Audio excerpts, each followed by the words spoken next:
Hello, and welcome to the first in our series of Photoshop tutorials.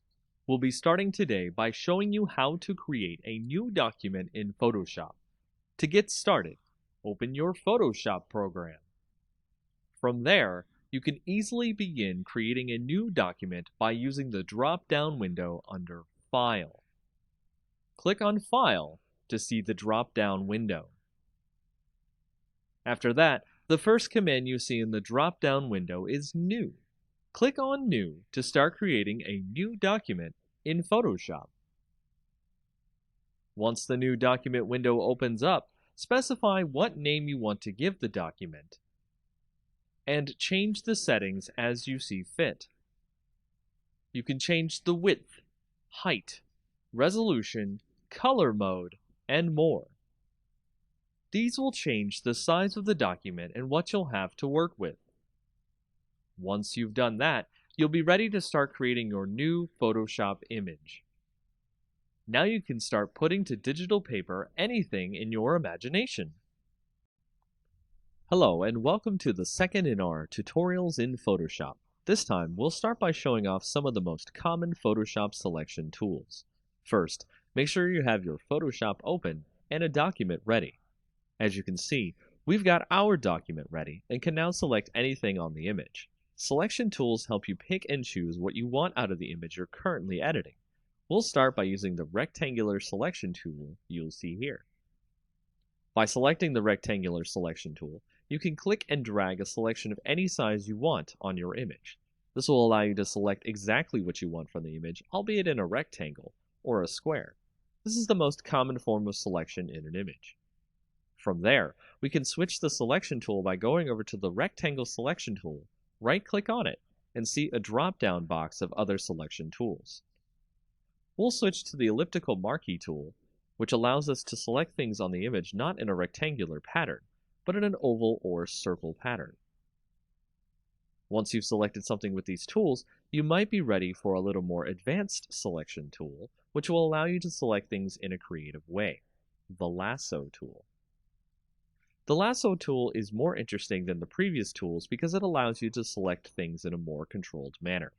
Your precise movement of the mouse while holding down the left mouse button will allow you to draw out a selection of your choice. As you can see, the tool allows us to create our own selection exactly this way, but it can be very messy if you don't have practice with it. The final selection tool we'll talk about that is common in use is the magic wand. The magic wand is a tool that allows Photoshop to think about what you're trying to select and select them as you click on the parts of the image with the tool. Observe.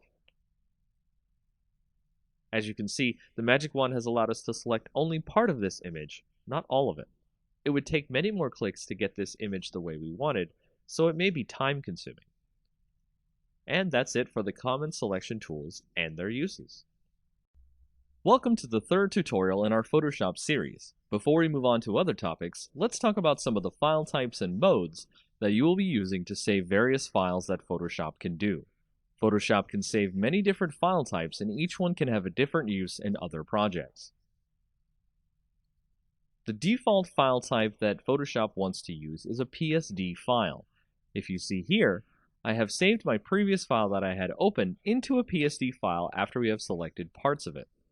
A Photoshop data file will allow you to have layers, which are editable and a lot easier to manage. Moving on from there, we can see that the document that I have open next is a JPEG file. What happened to the checkerboard background? That was the transparency of my previous image, which a JPEG does not support. What if we want to have an image that's not a PSD, not a JPEG, but supports transparency? The file format that can do that is called a PNG. A PNG image allows the transparent data from the PSD to be saved and used, so you can have interesting images and projects that look professional instead of blocky white backgrounds. Next, there's a file format that you might come across that Photoshop can use. It's called the PDF. A PDF, or Portable Document Format, is usually used on readers like Acrobat Reader. With Photoshop, you can open it, however. It will ask you to import the file instead of just reading it normally. The import window here is kind of similar as a new document file. Here I will change the resolution so that the image that we have will show up smaller than before, as I need to use it for other projects that require a smaller image. These are just a few of the image file formats you will use in Photoshop, and of course, you can save any of these formats into another format if you need to, which will allow you to fulfill many different needs for your future projects.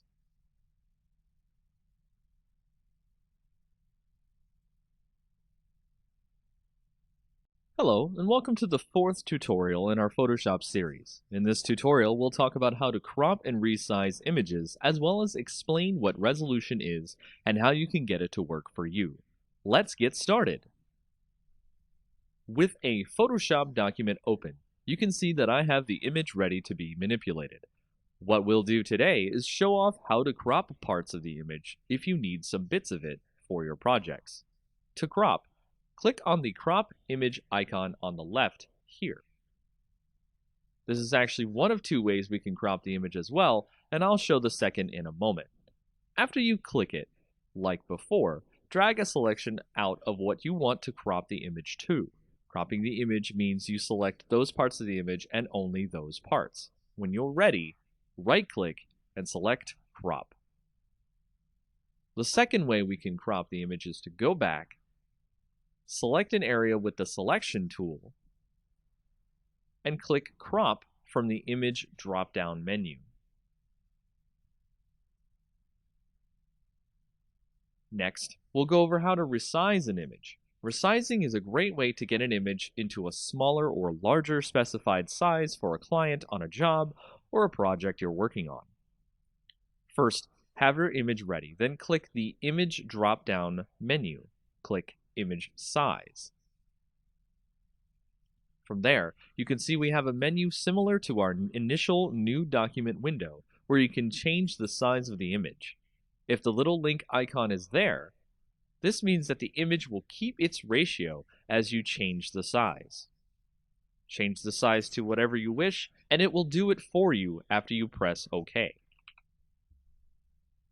Need something at 800 width? It'll change the size of the image to fit that width and change the height accordingly. Lastly, I'll talk about resolution. As you can see here on the Image Size Properties window, you can see here that the resolution is 72 pixels per inch. That means the image itself will not be very large.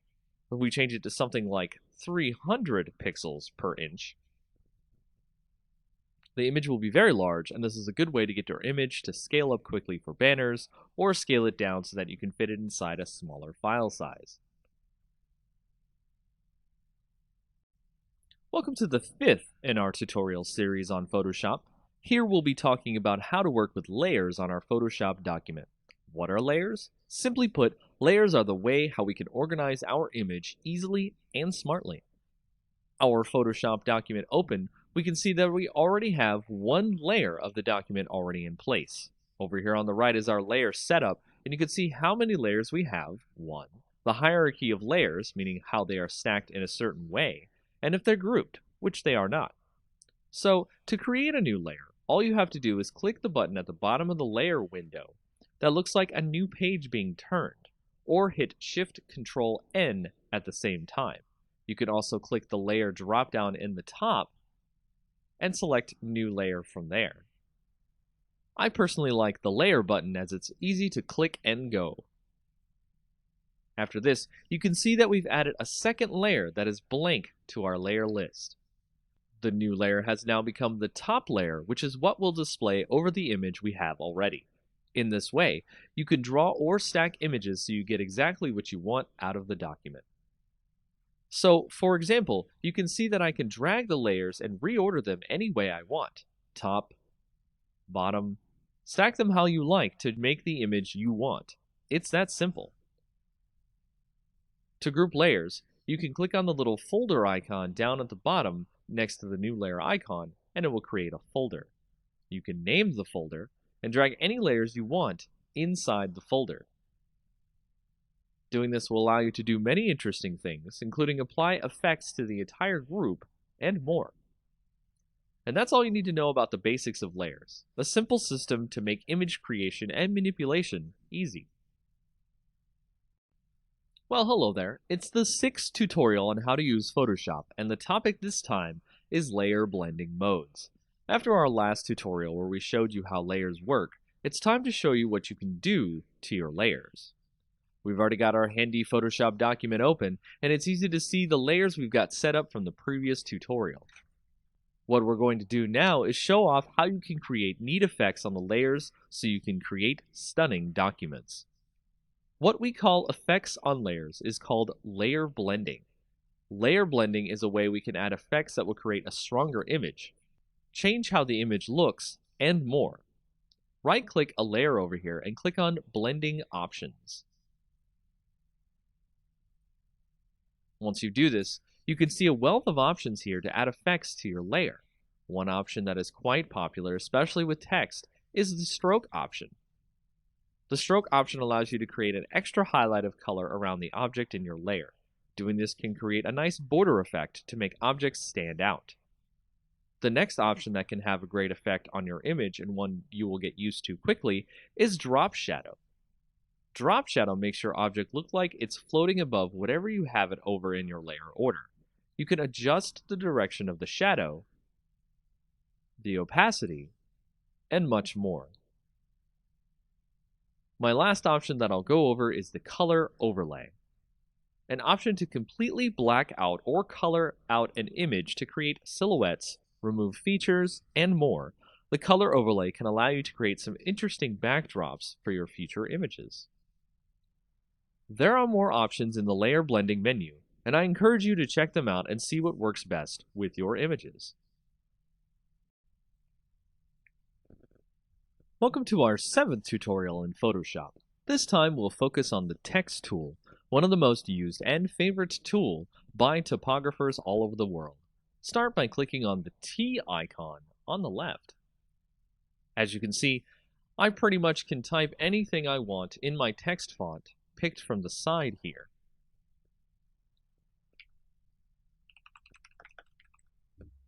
I can select bold, italics, underline, and more.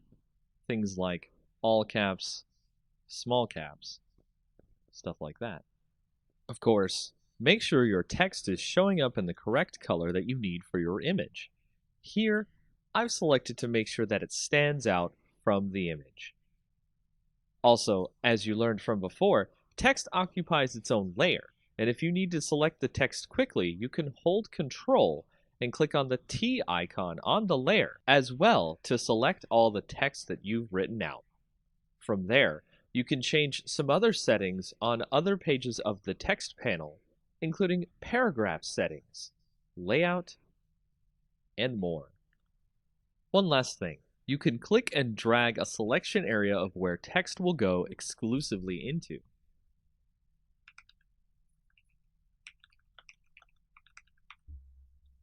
Text has a lot more functions that you can use with it, including vertical, if you so choose.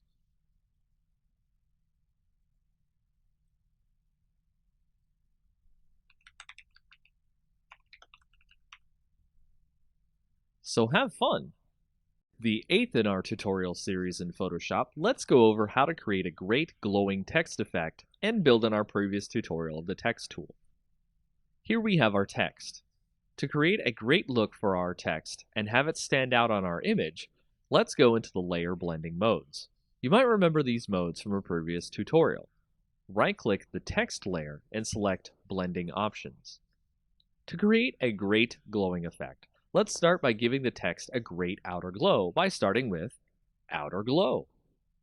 Checkmark this option and you can see the options window for the blending mode. Change the opacity how you like it, and you can also change the spread and the size of the glow. Do this as you see fit. Make sure your glow isn't the same as your text, otherwise it'll get lost in the text itself. From there, we'll make an inner glow now to set it apart from the outer glow. Click Inner Glow. This will set the blend mode to screen, but change it to normal so we can see the glow effect on the text. Set the color to blue, then set the size of the glow until you can see it make the text sort of cloudy. That will give us the effect we're looking for. After this, you can apply a drop shadow if you like, or use the gradient overlay to get even more finer control over the text's colors.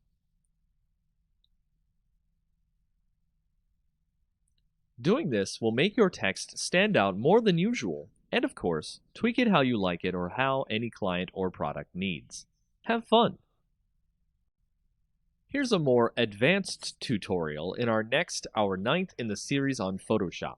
We'll be making a gold text effect that makes it look as if our text was dipped in gold. Start out by having text ready in your image.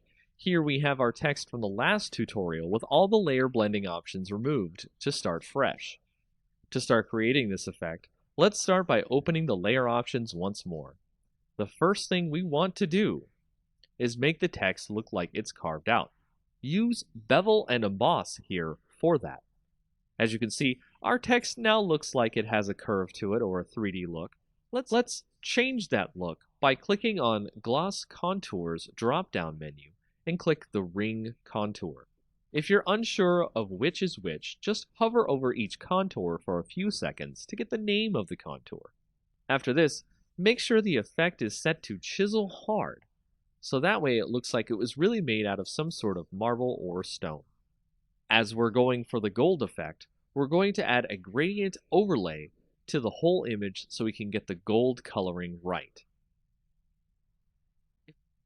If it's not already, we'll set the gradient to the first gradient setting, foreground to background, by clicking the gradient drop-down menu.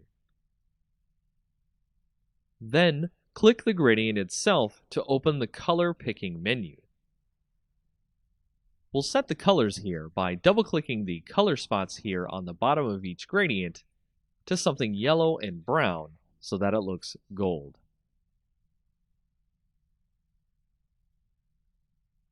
After that, you can see your text is now worth its weight in gold, if only in Photoshop. This blending technique can be used on other things as well, but text is one of the best uses for it. A quick drop shadow at the end makes it stand out even more, and that's it for this effect. Simple, yet effective.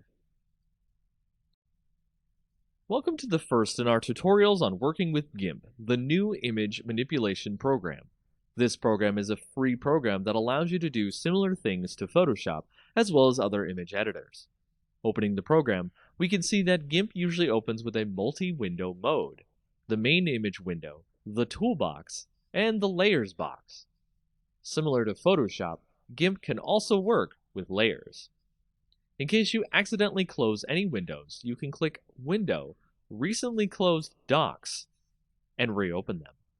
If you like the single window mode, which is similar to Photoshop, click Window, then click Single Window Mode.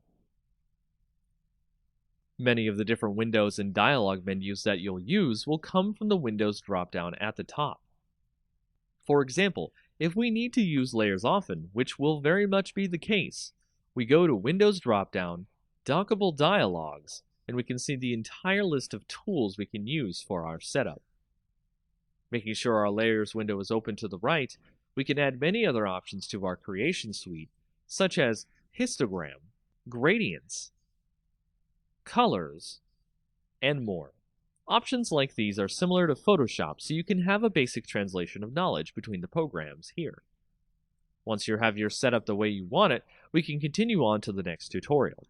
From here, I'll be working with GIMP as a single window setup so that it makes it easier for tutorials and showing where options are in future tutorials. In our second tutorial for GIMP, we'll go over how to open images, save them into different formats, as well as exporting images depending on what you need for various projects. Similar to Photoshop, we'll show you how you can open an image in GIMP. Just click the File drop-down, click on New, and the New Image window will pop up. From here, you can set a template for your files, which might include a size a client for your job wants or your project needs, change the image size, width, and height on your own, and change if it's in portrait or landscape. Advanced options will let you do similar things to Photoshop, which is change resolution, color, and what you fill the background with before you start working. To open a file, just go to File, click Open, and search for any file you'd like to open. I'll open the file that we've been using in our Photoshop tutorials. Note that GIMP can open Photoshop files as well as PNG, JPEG, and PDF files. It's a very versatile program. You can also open a file into your current image as layers, so you can essentially import an image onto another one. Just like Photoshop, you can save the file as its own type, which is XCF, or you can export it through the File drop-down, then click Export As option. Here you can click the drop-down and save it as any myriad of options, including PNG, JPEG, and PDF. That's it for the basics of creating, saving, and exporting in GIMP. The third in our tutorial series for GIMP will introduce you to the basics of resizing images as well as cropping, rotating, and flipping images. These features are very similar to Photoshop, but how you do them in GIMP may differ. Start by having your document loaded into GIMP. You can see we have our image ready for moving it around. Once you want to resize your image, go to the Image drop-down, then to Scale Image. This is what resizing an image is called in GIMP. Once there, you can see the dialog box.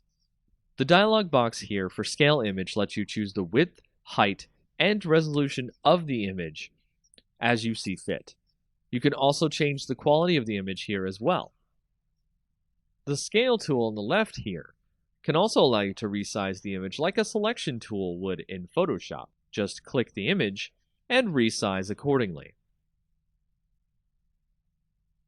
Cropping an image also works similarly as you've seen it in Photoshop as well. Click on the Crop tool, the little knife icon, and you'll be allowed to make a selection over the image which will tell the tool where and what you want to crop. Click on the image again after selection to crop the image. Rotating the image, of course, works in a very simple way. The Rotate tool is next to the Crop tool, just to the right.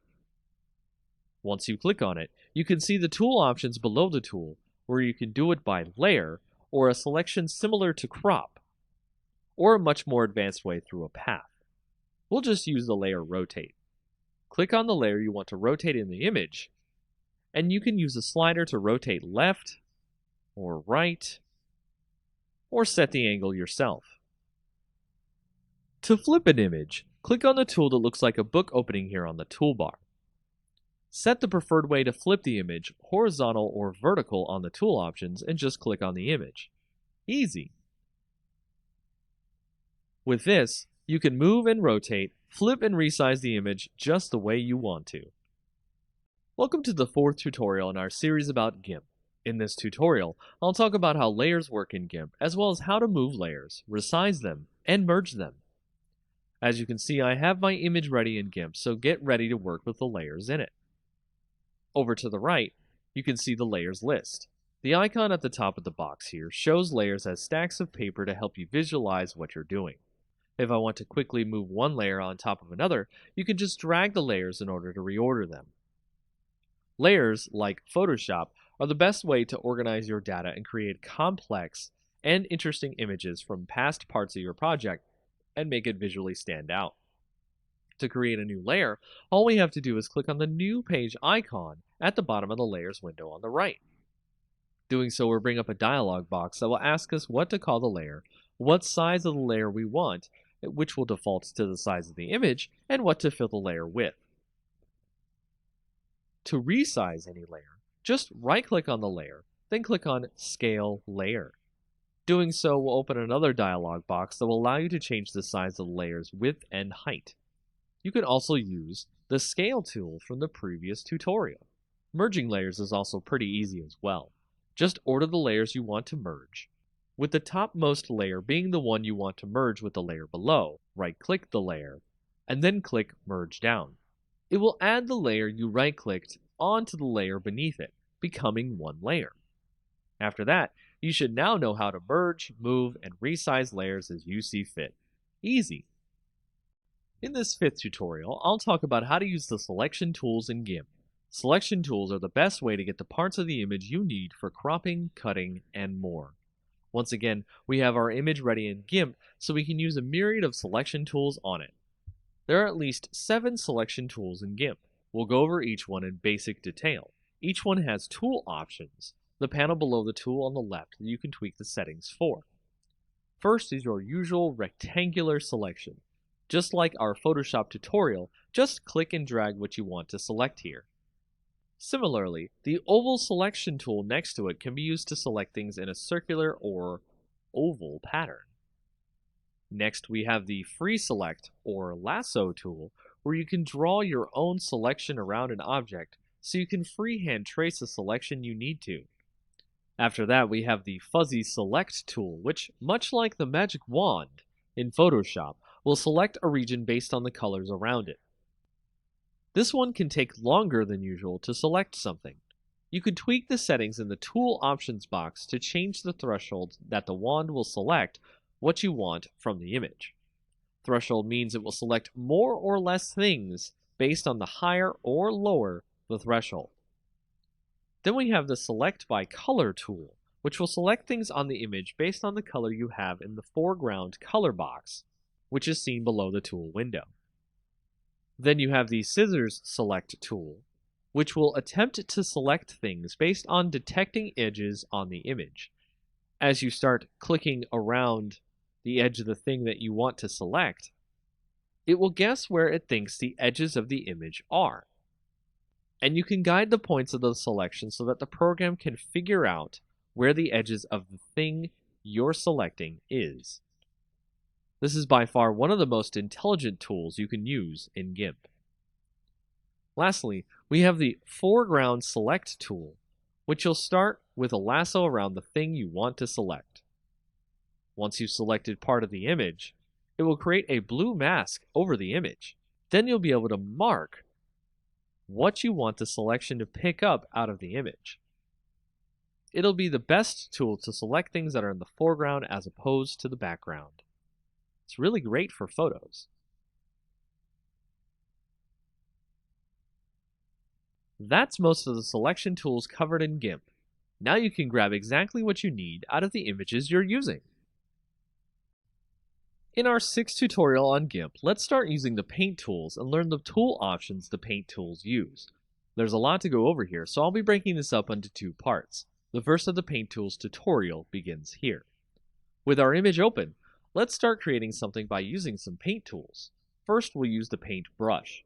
Make sure to check the tool options on all of these, as they will be very useful for doing what you need with each one. In the tool options here, you can see that there's a mode setting, opacity to your brush, what the brush looks like, how hard it is, think like an actual brush on an image, how soft or hard do you want the tip to press on the painting, the size of the brush, angle, and more. For now, we'll just leave it as is and create a quick square. Next, we'll move on to the bucket fill tool. Here we can see that in the tool options, we have the option to change the opacity, change it so that we fill up the spot with the tool with the foreground or background color, or even a pattern if we want to. The options below that allow us to either fill the whole selection as much as possible, or just similar colors if we want more reserved filling. Threshold here will determine how much the tool will try to overflow into the nearby colors beyond what you have filled in. Here we'll fill in our square with our background color. As you can see, with the similar colors option, it will fill in everything except the transparent edges around our square border, leaving a little bit unfilled. Patterns can be applied too from the bucket. So let's apply a quick pine wood pattern here to give the box a little wooden feel to it. Here you can see it will paint over our white fill with a nice wooden texture. Our box is starting to look like an actual wooden box. Next, we'll do a gradient or blend fill. So we'll apply a gradual color change from our foreground to our background color. This works very similar to bucket fill, just that you can choose the colors you want to fill in either as a foreground to background selection or to a preset selection of your choice. The shape can be changed as well to create more impressive gradients. Here I'll make a radial gradient inside our box fill. Make sure you select what you want to gradient as well, otherwise you'll add the gradient to your entire layer. Click and drag to determine what direction you want the gradient to go.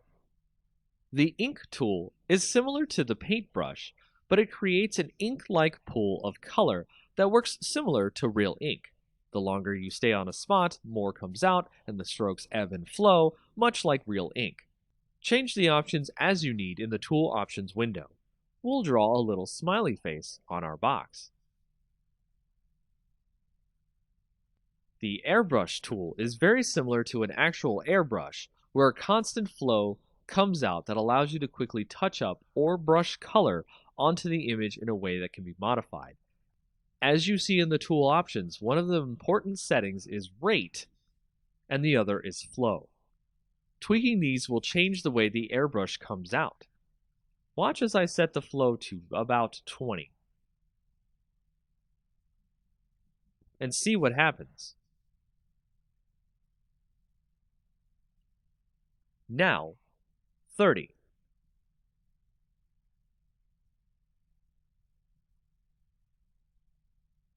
You can now see that the lines are much thicker than they were before. This gives you granular control over how you want your airbrush to look. Lastly, we have the pencil and eraser tools. Much like an actual pencil, you can draw a very fixed, quick line with this tool, and is the simplest tool in the bunch. I'll give our smiley face some eyebrows. From there, the eraser can pretty much remove everything from the image. So like other tools, you can change the size of the eraser, the hardness, and many other features. Be warned that the eraser removes all the data from the image, so you will have to recolor in a spot you erased or fill holes you might create yourself. Oops, I seem to have erased the eyebrows. This completes our first part in the tutorial about the paint tools in GIMP. Now you know a lot about how to paint up your own images.